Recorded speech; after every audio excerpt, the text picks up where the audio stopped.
ನಡು ರಸ್ತೆಯಲ್ಲೇ rowdy sheeter ಹತ್ಯೆಯಿಂದ Tumakuru ಜಿಲ್ಲೆ ಬೆಚ್ಚಿಬಿದ್ದಿದೆ. ಮಾರಕಾಸ್ತ್ರಗಳಿಂದ ಕೊಚ್ಚಿ rowdy sheeter ಮಲ್ಲ alias ವೀರಣ್ಣನನ್ನ ಕೊಚ್ಚಿ ಕೊಲೆ ಮಾಡಲಾಗಿದೆ. ಬೆಳಗುಂಬ ಬಳಿ ಇರುವ ಗರುಡ ಕೆಫೆ ಮುಂಭಾಗ ಭಾನುವಾರ ರಾತ್ರಿ ಸುಮಾರು 8:30ಕ್ಕೆ ಭೀಕರ ಕೊಲೆ ನಡೆದಿದೆ. 4-5 ಮಂದಿ ದುಷ್ಕರ್ಮಿಗಳ ಗ್ಯಾಂಗ್ ಒಂದು ರಾತ್ರಿ 8:30ರ ಸುಮಾರಿಗೆ ರೌಡಿ ಶೀಟರ್ ಮಲ್ಲನ ಮೇಲೆ ಅಟ್ಯಾಕ್ ಮಾಡಿದ್ದು, ಗುರುತೇ ಸಿಗದ ರೀತಿಯಲ್ಲಿ ಮಾರಕಾಸ್ತ್ರಗಳಿಂದ ಕೊಚ್ಚಿ ಕೊಲೆ ಮಾಡಿದ್ದಾರೆ.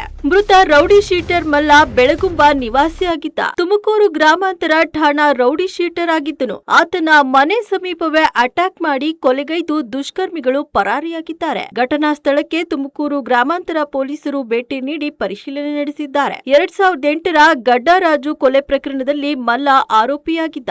ವಡ್ಡರಹಳ್ಳಿ ಕ್ರಾಸ್ ಬಳಿ ನಡೆದಿದ್ದ ಗಡ್ಡರಾಜು ಹತ್ಯೆ ಪ್ರಕರಣದಲ್ಲಿ ಜೈಲು ಸೇರಿದ್ದ ಮಲ್ಲ ಆ ಬಳಿಕ ರೌಡಿ ಶೀಟರ್ ಪಟ್ಟಿಯಲ್ಲಿ ಸೇರಿಸಲಾಗಿತ್ತು. ಘಟನಾ ಸ್ಥಳಕ್ಕೆ ತುಮಕೂರು ಎಸ್ಪಿ ಅಶೋಕ್ ಭೇಟಿ ನೀಡಿ ಪರಿಶೀಲನೆ ನಡೆಸಿದ್ದಾರೆ.